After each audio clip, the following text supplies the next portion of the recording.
I was your average dude who was an 18-year-old punk adult living with his parents till he finished high school and moved out before going to college.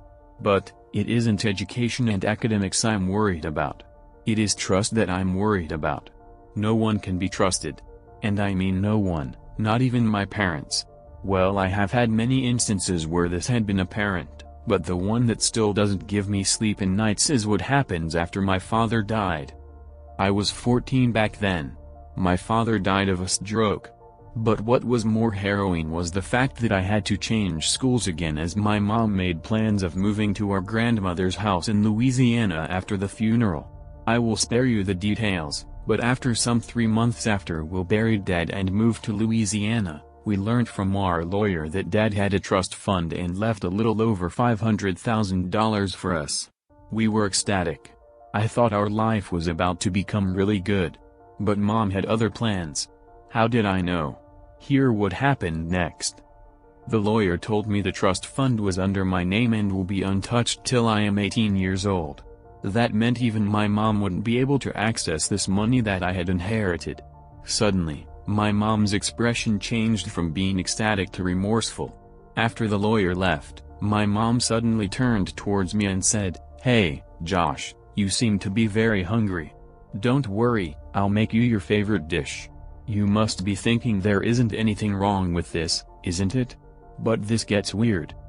For the next 2 years, my mom suddenly started acting pretty strange and would make me my favorite foods to eat and overall pamper me. Even though I did like me some pampering, but I could easily tell something seemed odd. Turns out, my suspicions were proven to be true on my 18th birthday. When I turned 18, my mom sat me down one day and asked, "So, Josh, you have grown up and now you are a fully abled adult with responsibilities. So, I wouldn't take much of your time. I want some money from you."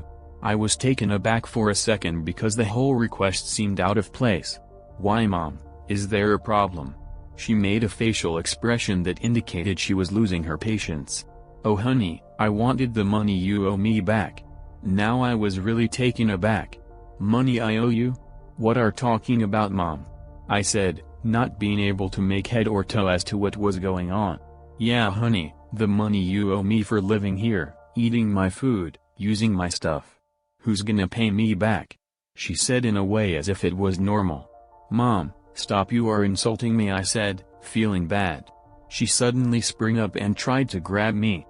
I tried not to hit her because obviously, she was Mom. She immediately went into her room and drew a pistol on me. Now things became serious. "Mom, stop or I would have called the cops," I said. "Pay me my money back or get the hell out of my house," she retaliated, still aiming the gun at me. Me being completely defenseless, I ran out the house with my dear life. I found a payphone and called my uncle. I told him everything that had just happened.